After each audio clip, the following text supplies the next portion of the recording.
الحمد لله نحمده ونستعينه ونستغفره ونؤمن به ونتوكل عليه ونعوذ بالله من شرور أنفسنا ومن سيئات أعمالنا. من يهده الله فلا مضل له ومن يضلله فلا هادي له، ونشهد أن لا إله إلا الله وحده لا شريك له، ونشهد أن محمدًا عبده ورسوله. أما بعد فأعوذ بالله من الشيطان الرجيم. بسم الله الرحمن الرحيم.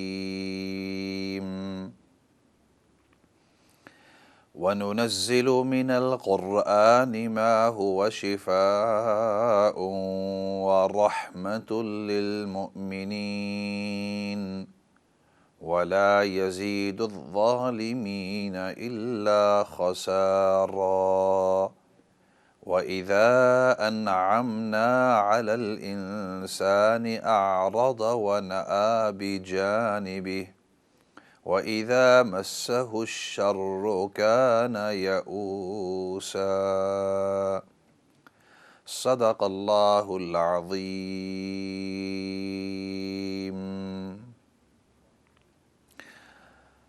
محترم و مکرم ناظرین سامعین، السلام علیکم ورحمۃ اللہ وبرکاتہ. آپ سے مخاطب مولانا فضل داد، اور ہمارا یہ پروگرام ہر منڈے اور ٹیوزڈے شام کو 7 بجے سے 8 بجے تک لائیو ہوا کرتا ہے، اور پھر اس کے بعد مختلف اوقات میں اس کو ریپیٹ کیا جاتا ہے تاکہ جن لوگوں نے مس کر لیا ہو یا اس وقت وہ موجود نہیں ہیں، اور اسی طرح جو دوسرے ملکوں کے اندر اس ٹائم زون میں دیکھ نہیں سکتے وہ اس کو دیکھ سکے. As you are aware, our program is live every Monday and Tuesday between 7 p.m. and 8 p.m. and then at different intervals it's repeated so that those people who may have missed it or who may not be present at that time, or similarly in different countries or their time zones may vary, they can see it as well. But having said that, please remember that these programs are also uploaded onto YouTube. یہ جو ہمارے programme ہیں یہ YouTube کے اوپر ان کو save کیا جاتا ہے تاکہ آپ ماقبل کے جو پروگرام ہیں ان کو بھی دیکھ سکتے ہیں. So if anybody wanted to see the previous programs or the previous sessions, then you could do that as well. اور آپ کو فارمیٹ کا پتہ ہے کہ ابتدا میں مختصر کسی ٹاپک کے اوپر بیان ہوتا ہے، پھر اس کے بعد آپ کی طرف سے سوالات، آپ کی طرف سے کوئی تبصرہ، آپ کی طرف سے کوئی سجیسچن، یا آپ باقی ویورز اور لسنرز کے ساتھ کوئی چیز شیئر کرنا چاہتے ہیں اور ہماری طرف سے جواب ہوگا، یا ہماری طرف سے کوئی نصیحت یا آپ سے کوئی چیز شیئر کرنی ہوگی، تو آپ فون ان کر سکتے ہیں. وہ مختصر جو بیان ہوتا ہے 5-10 منٹ کا، اس کے بعد آپ فون ان کر سکتے ہیں، اور ضروری نہیں ہے کہ اسی ٹاپک کے اوپر جس پر بیان ہو رہا ہے آپ جس موضوع کے اوپر بھی سوال کرنا چاہتے ہیں کر سکتے ہیں. So you can phone in and we can discuss, we can ask questions, answer questions. Take this as your own program inshallah. پچھلے سیشن کے اندر بات چیت ہو رہی تھی، جو آیت آپ کے سامنے تلاوت کی ہے، کہ اللہ رب العزت نے ارشاد فرمایا کہ وَنُنَزِّلُ مِنَ الْقُرْآنِ مَا هُوَ شِفَاءٌ وَرَحْمَةٌ لِلْمُؤْمِنِينَ، کہ قرآن کریم کے اندر ہم نے جو آیتیں نازل کی ہیں ان آیتوں میں شفا ہے، ان کے اندر رحمت بھی ہے. اور یہ بات عرض کر رہا تھا کہ شفا کس کو کہتے ہیں، کیونکہ دوسری زبانوں کے اندر اتنی گہرائی کا لفظ آپ کو کسی صورت کے اندر مل نہیں سکتا. You will not be able to find any word that compares with the Arabic shifa. Normally, you would say this person is cured from this illness, or we have a cure for this illness. but that cure is specific to that illness. وہ جو علاج ہوتا ہے وہ خاص اس بیماری کے لیے. اسی وجہ سے جو شفا ہے، میں نے عرض کیا تھا کہ بیماریاں 3 قسم کی ہو سکتی ہیں. illnesses are of 3 kinds. ایک تو انسان کی جسمانی بیماری کہ جسم کے اوپر کوئی بیماری ہے، جسم کے اوپر کوئی پھوڑے ہیں، یا پیٹ کی آپ کو تکلیف ہے، یا ہاتھ درد کرتا ہے، یا آنکھ درد کرتی ہے، دانت درد کرتا ہے، تو یہ آپ کی جسمانی بیماریاں ہیں. These are your physical illnesses, that you have a toothache, that you have your eyes are hurting, your hands are aching, you've got some illness inside your leg, etc. These are physical illnesses. اور پھر دوسرا درجہ یہ بتلایا تھا کہ وہ ہے ذہنی بیماریاں، the mental illnesses. اور میں نے عرض کیا تھا کہ ذہنی بہت ساری بیماریاں ہوتی ہیں، کچھ ہمیں پتہ ہیں، کچھ اور بہت ساری ایسی ہیں کہ ان کے بارے میں ہمیں علم ہی نہیں ہے. There are certain mental illnesses that we know of, and the ones that we don't know are many, many more. جن کے بارے میں ہمیں علم نہیں ہے وہ بہت ہی زیادہ ہے.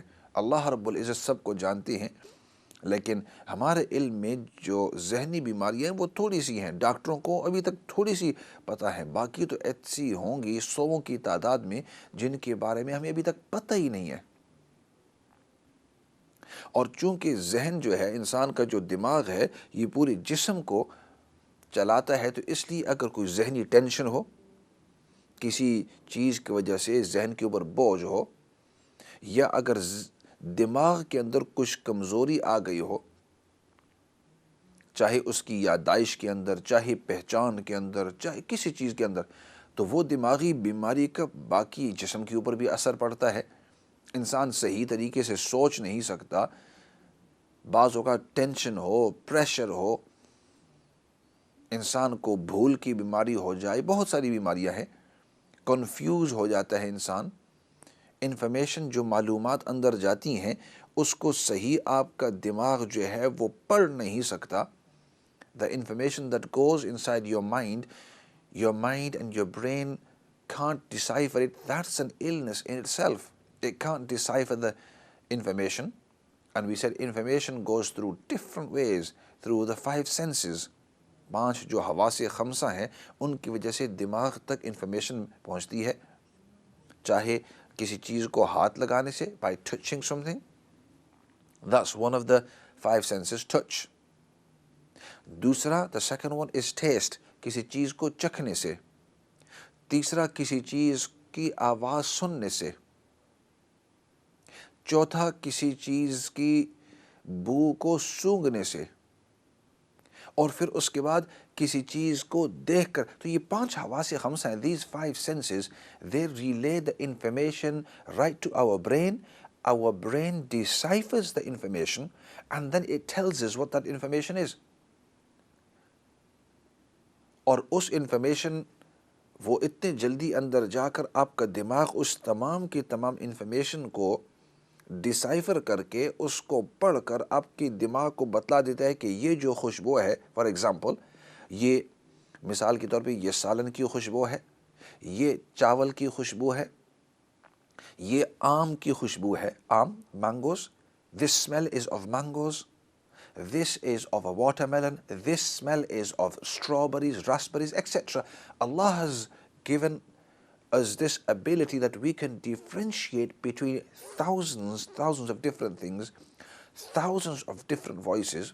انسان ہزاروں آوازوں کے درمیان پہچان سکتا ہے، یہ والد صاحب کی آواز ہے، یہ والدہ کی آواز ہے، یہ چھوٹے بیٹے کی یا بیٹی کی، یا یہ میرے شاگرد کی آواز ہے، یہ مرد کی آواز ہے، یہ عورت کی آواز ہے، یہ ایک بھیڑیا کی آواز ہے، یہ ایک بلی کی آواز ہے. انسان تمام کی تمام چیزیں جو ہے یہ پڑھ سکتا ہے دماغ.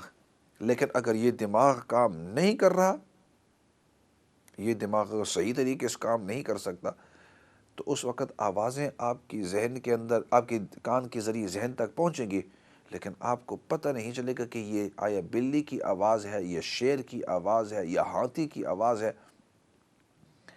بلکہ بعض اوقات یہ ہوتا ہے کہ انسان اپنے والدین کی آواز، اپنے بھائیوں بہنوں کی آواز، اپنے فیملی کی آواز، بیوی کی آواز، ان تمام کو سن کر، یا بیوی اپنے خاوند کی آواز سن کر اس کو پہچان نہیں سکتے۔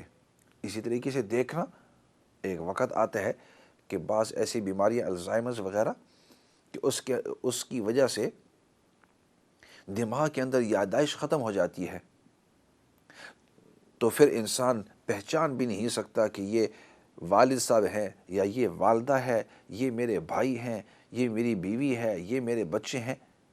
میں نے خود اپنے طور پر دیکھا ہے کہ ایک بزرگ تھے ہمارے اس ایریے کے اندر جہاں ہم رہتے ہیں، اب دنیا سے رخصت ہو گئے ہیں۔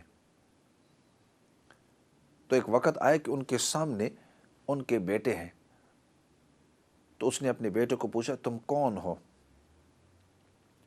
تو انہوں نے اپنا نام بتلایا، تو انہوں نے کہا وہ کون ہے؟ تو انہوں نے بتلایا کہ آپ میرے ابو ہیں، میں آپ کا بیٹا ہوں۔ تو وہ خاموش ہو گئے۔ تھوڑی دیر گزری، انہوں نے کہا آپ کون ہیں؟ پھر دوبارہ اس کو کہا کہ آپ کون ہیں؟ تو انہوں نے کہا ابو میں فلاں ہوں۔ انہوں نے اپنا نام بتلایا۔ 2-3 دفعہ اس طرح ہوا، تو بعد میں وہ جو ساتھی ہے ان کی میرے ساتھ جان پہچان تھی، انہوں نے کہا جب بھی میں جاتا ہوں ابو کی ملاقات کے لیے، ہسپتال میں تھے، جب بھی ابو کی ملاقات کے لیے جاتا ہوں تو ہر مرتبہ پوچھتے تم کون ہو،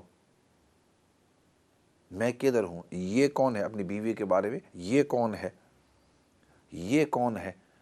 تھوڑی دیر جب گزرتی پھر پوچھتے کہ آپ لوگ کون ہیں، آپ کیوں آئے ہیں۔ تو یہ دماغ، اسی وجہ سے بعض اوقات میں کہا کرتا ہوں کہ ہمیں اللہ رب العزت نے یہ جو دماغ والی نعمت دی ہوئی ہے، اس کی ہم قدر نہیں کرتے۔ Allah subhanahu wa ta'ala has given us this fantastic ni'mat of thinking, our kinesthetic memory, our intelligence,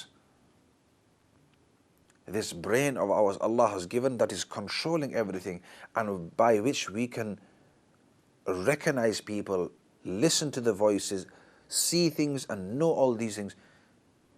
How many times have we said, Ya Allah, we are so grateful for all the ni'mats, but look at this great bounty that you have given us. What a great favor you are doing upon us by keeping this mind of ours.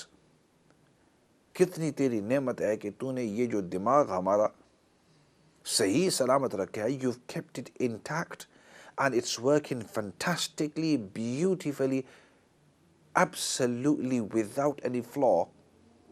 I'm able to recognize all these hundreds of different people. I'm able to listen to all these voices and decipher them and know correctly. I'm able to hear what people are saying to me and respond appropriately.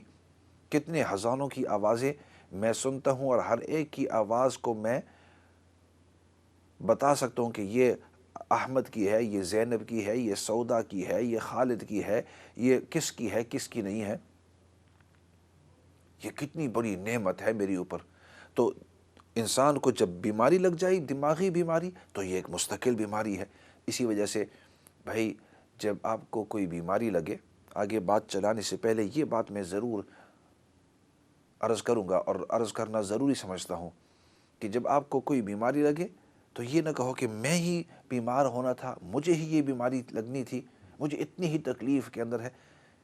یہ ہم بھول جاتے ہیں کہ ایک بیماری تو ہمیں لگی ہے، لیکن کتنی ہزاروں بیماریوں سے اللہ نے ہماری حفاظت کی ہوئی ہے۔ We sometimes forget when we are ill and we are affected by certain part of our body, that I am ill in one part of my body, but what about all those other different hundreds of parts? And I mean hundreds because we have all the inside bits, not just the outside, the flesh and the meat, but think about all the different organs, starting from inside the head, right inside the body, inside the legs, all the different bits of our body, each one of them to be intact and functioning properly. That is a ni'mat of Allah. ایک ایک کا صحیح طریقے سے چلنا، اور اپنا جو کام ہے وہ صحیح طریقے سے کرنا، چاہے آپ کا دل ہو، آپ کے گردے ہوں، آپ کا پیٹ ہو، ادھر آپ کا دماغ ہو، آپ کی آنکھیں ہوں، آپ کی زبان ہو، باقی جتنے بھی اعضاء ہیں، ادھر وقت نہیں ہے کہ گنتے جاؤں، لیکن تھوڑی دیر کے لیے تو when we ill in one part of our body, then thank Allah that illness is only in that one part. Otherwise, if Allah wanted, it could have spread to other parts of the body. تو اس لیے یہ ضرور یاد رکھیں کہ دماغی بیماری جو ہے یہ جسمانی بیماری سے بہت زیادہ مشکل ہے، کہ جسمانی بیماری کا تو کچھ نہ کچھ علاج کر سکتے ہیں اور اس کے ساتھ پھر بھی زندہ رہ سکتے ہیں اور پھر بھی کچھ کوالٹی آف لائف ہے، لیکن اگر دماغ ہی نہیں ہے اور دماغ ہی نہیں چل رہا یا دماغ کے اوپر بوجھ ہے تو فرمایا وہ انسان بہت ہی مشکل اور بہت ہی تکلیف کے اندر ہوتا ہے۔ اور پھر اس سے آگے تیسری فرمایا وہ آپ کی روحانی، یا تو روحانی صحت اور روحانی بیماری. The third one is spiritually, to be in good health spiritually.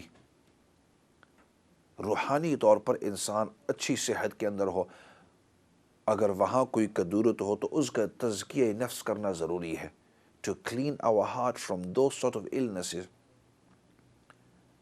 ریا ہو گیا، دکھلاوا ہوا، غیبت ہو گئی، حسد، بغض، کینہ، یہ تمام جو دل کی بیماریاں ہیں اور انسان کی جو برے اخلاق ہیں، تو دل کی جو بیماریاں حسد، کینہ، بغض، یہ جتنی بھی چیزیں ہیں، تکبر، ریا، دکھلاوا، یہ جو بیماریاں ہیں دل و دماغ کی، ان کو ختم کر کے تاکہ روحانیت ہمارے اندر آ جائے. So we can get rid of these illnesses and get the ruhaniyat, the spirituality, so that we can closer to Allah subhanahu wa ta'ala. And this one is the most important, اور یہ سب سے اہم ہے،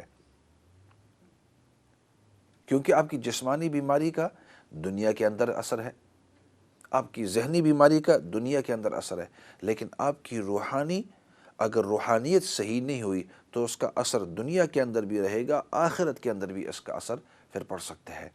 کہ اگر دل کے اندر حسد ہوا، بغض ہوا، دکھلاوا ہوا، اخلاص نہ ہوا تو آپ کے اعمال کے اوپر اثر پڑے گا اور وہ اعمال ہو سکتا ہے قبول نہ ہو.